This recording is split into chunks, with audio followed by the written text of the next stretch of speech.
Anouk Aimée, inoubliable comédienne de Un homme et une femme, est morte à 92 ans.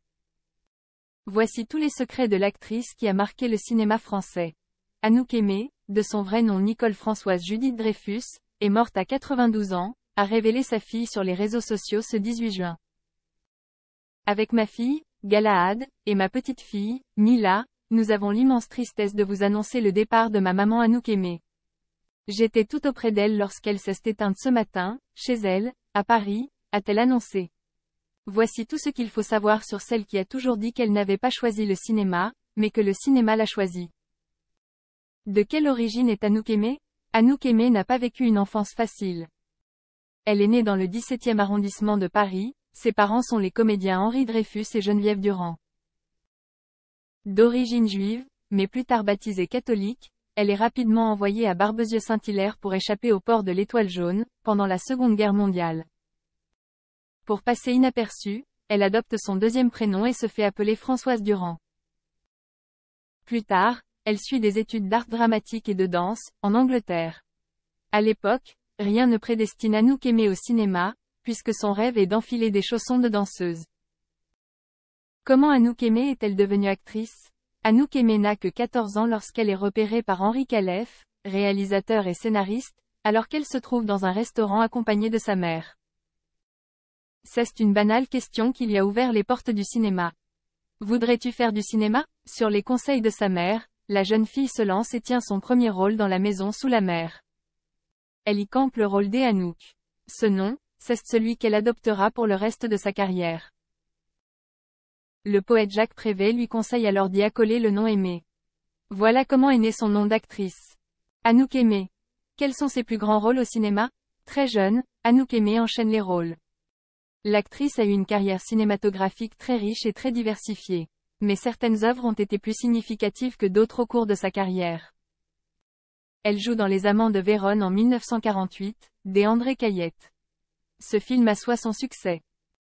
En 1960, elle joue dans La Dolce Vita, de Federico Fellini. C'est d'ailleurs, selon elle, grâce à ce film qu'elle prendra au sérieux son métier d'actrice. En 1961 elle incarne Lola dans le film Lola, de Jacques Demy. En 1963, elle joue à nouveau pour Federico Fellini dans 8 et demi. En 1966, elle se fait connaître à l'international grâce au film de Claude Lelouch, Un homme et une femme, dans lequel elle donne la réplique à Jean-Louis Trintignant. Sa prestation lui vaut un Golden Globe de la meilleure actrice dramatique et une nomination aux Oscars. Elle s'installe quelque temps en Italie et y décroche des rôles dans plusieurs productions italiennes. On peut dire que ses films sont les plus marquants de sa carrière. Anouk Aimée. Qui sont les hommes de sa vie? Anouk Aimée a été mariée plusieurs fois. Elle est remarquée par Nico Papatakis, le patron du cabaret littéraire La Rose Rouge à Saint-Germain-des-Prés. Il tombe sous son charme sur la Côte d'Azur et ils se marient en 1951. Ensemble, ils donneront naissance à Manuela, aujourd'hui âgée de 70 ans. Elle fait ensuite la rencontre de Pierre Barroux, sur le tournage de Un homme et une femme. Ils se marient mais divorcent rapidement. Au même moment, on prête une idylle à Claude Lelouch et Anouk Aimée. L'actrice nie dans les colonnes du L, je n'ai jamais eu des histoires d'amour avec Claude.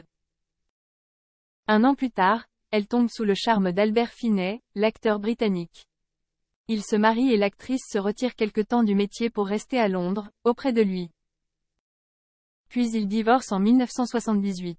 Anouk Aimée a-t-elle vraiment eu une relation avec Jean-Louis Trintignant? En dehors de ses différents mariages, Anouk Aimée a papillonné avec plusieurs hommes connus comme Omar Sharif, Warren Beatty ou encore Elie Chouraki. Mais certaines rumeurs ont longtemps persisté quant à une histoire avec Jean-Louis Trintignant, qui lui a donné la réplique dans Un homme et une femme. Un homme et une femme nous allient à jamais. Ce n'est pas une simple histoire de cinéma.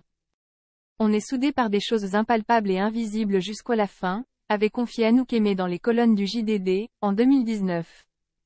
Pas des histoires d'amour, donc. Mais une belle et forte amitié.